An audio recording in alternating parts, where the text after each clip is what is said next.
This golf swing evaluation program, produced by Sport Graphics of Westwood, Massachusetts, is best utilized in conjunction with a series of lessons given by a qualified teaching professional. We're going to use an overlay of graphics to help point out certain features of the golf swing. We're starting with a rectangle and a diagonal line along the right leg, both for the purpose of measuring balance. If the head stays easily within the rectangle through the moment of impact, we have a good measure of balance in that area. There should be no crossover or pull away from the line along the right leg during the backswing. In this player's backswing motion, we see what appears to be a good turn on the right leg, and the player's head is quite steady, dropping down somewhat, and the drop down should be corrected. In the transition and downswing, however, the player's whole body moves toward the target.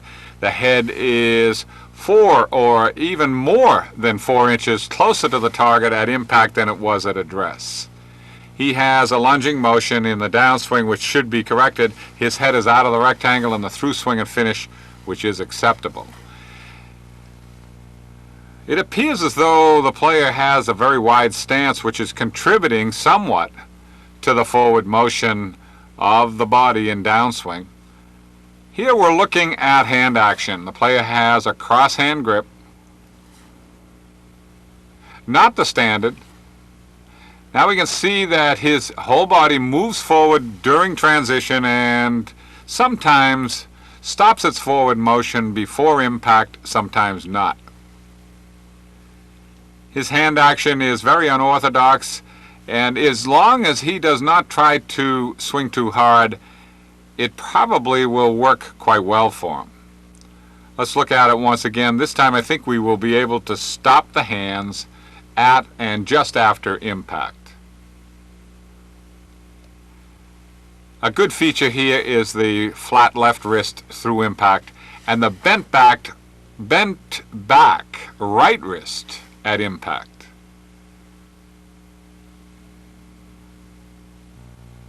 The dots at the shoulders will help us to evaluate shoulder action throughout the swing. We're looking for a full turn of the shoulders in both directions. In the backswing, most of that turn should occur by the halfway point. We're going to stop the player's swing just beyond the halfway point, and we can see that he has more than 80 degrees of shoulder turn, which is probably the norm for a person with a cross-hand grip, when we can also see that the shaft of the club forms a right angle with the left forearm at the moment when the left forearm is parallel to the ground, and this is a good feature of the player's swing system. He shows a good 90-degree turn at the top of the swing, 90 degrees through the shoulders. Also at the top of the swing, it appears as though the line just drawn at the player's back represents his spine. And if it does, it is in a very good angulation. We're going to check this situation from the rear later in the program for verification. I think we're going to find that we get some deception here by way of the angle that we are looking at the player, and that he does not have quite as good spine angulation as the line indicated. His shoulder turn is one of his strong features. It's very good in both directions. His hand action is quite good, at least from this viewpoint, in the early part of the swing. A straight vertical line upward from the ball will help us to evaluate body position and ball position at address. With an iron club, and I believe the player has a 5-iron, the hand should be directly over the ball. Either the ball is too far forward in this player's system or the hands are too far back. I think the ball is too far forward. The line should have continued upward and bisected the distance between the player's head and his left shoulder socket. The blue line coming on the screen represents better ball position. It's about 2 inches further back in the player's setup. Having established the new ball position, the player would then, in order to improve his stance, he would then need to narrow it somewhat. The lines at the feet suggest that narrowing.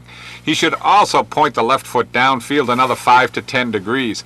These repositionings would help to stabilize the player in the backswing and make it easier for him to turn through without a lunge of the body in the downswing. We've marked the center of this player's swing with a red dot.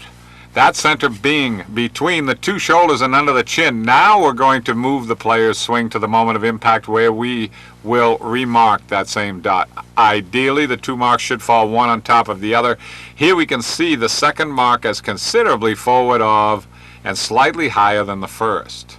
If the player set up to the ball as suggested by this program and then made an improved turning motion on the right leg into the backswing, I believe he'd have an easier time getting these two dots to properly fall one on top of the other while simultaneously creating a more consistent and effortlessly powerful golf swing. The rectangle, once again, to help us to measure balance. Again, we're looking for the head to stay steady within the rectangle through the moment of impact. From face on, we saw that the player's head was quite steady except during transition and downswing when it moved toward the target. We will not see that motion from this direction, but we do see another adverse motion, and that is one of the head moving in toward the ball, crowding the player for swinging room.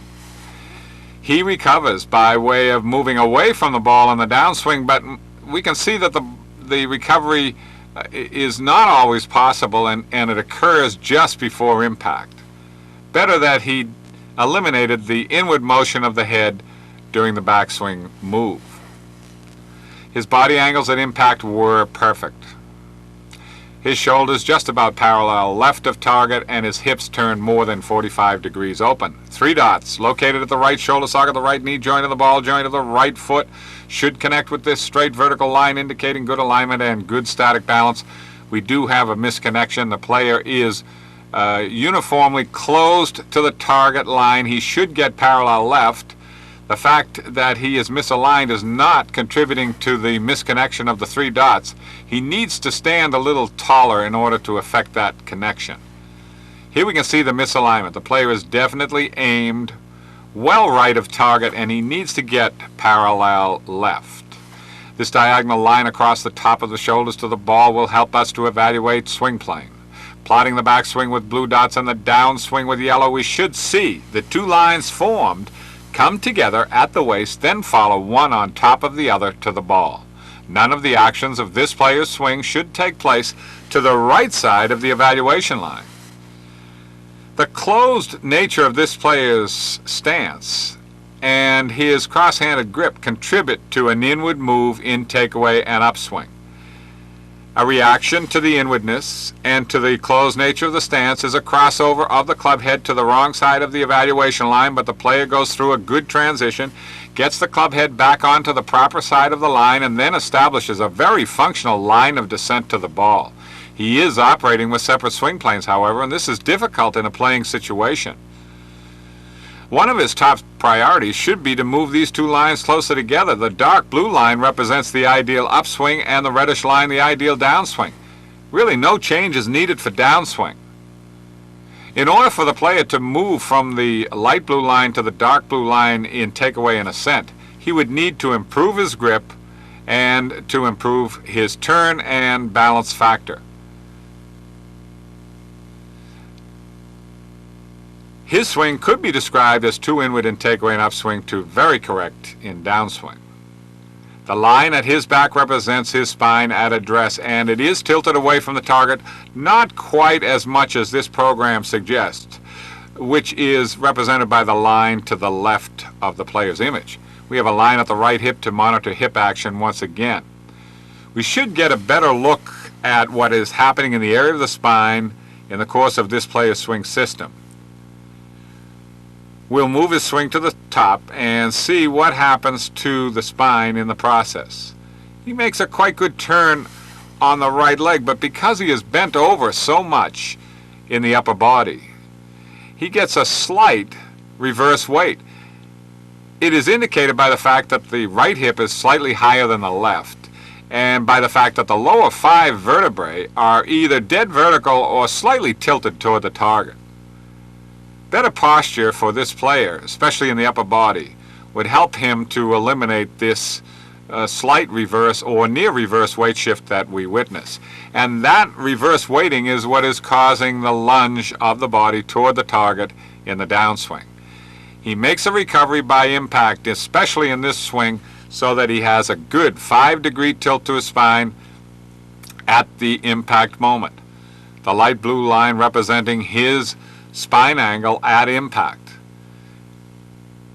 So he is nearly correct at address and very correct at impact. At the top of the swing, his spine angle is quite varied from what it is at address and impact, and the player needs to learn to make a better turn from a slightly improved setup in order to correct here. He has many strong features to his swing system, has a very athletic system. If he is to improve, he should first take all those suggestions within this program relative to address and incorporate them with his game. Next, he needs to learn to maintain his balance, especially by way of the elimination of the forward lunge. Having improved in these areas with better hand action and with maybe the help of a coach, he could fine-tune in the area of swing plane. He may consider a grip change as well. Here is a look at Jeff's swing. The program relative to Brian's swing is complete.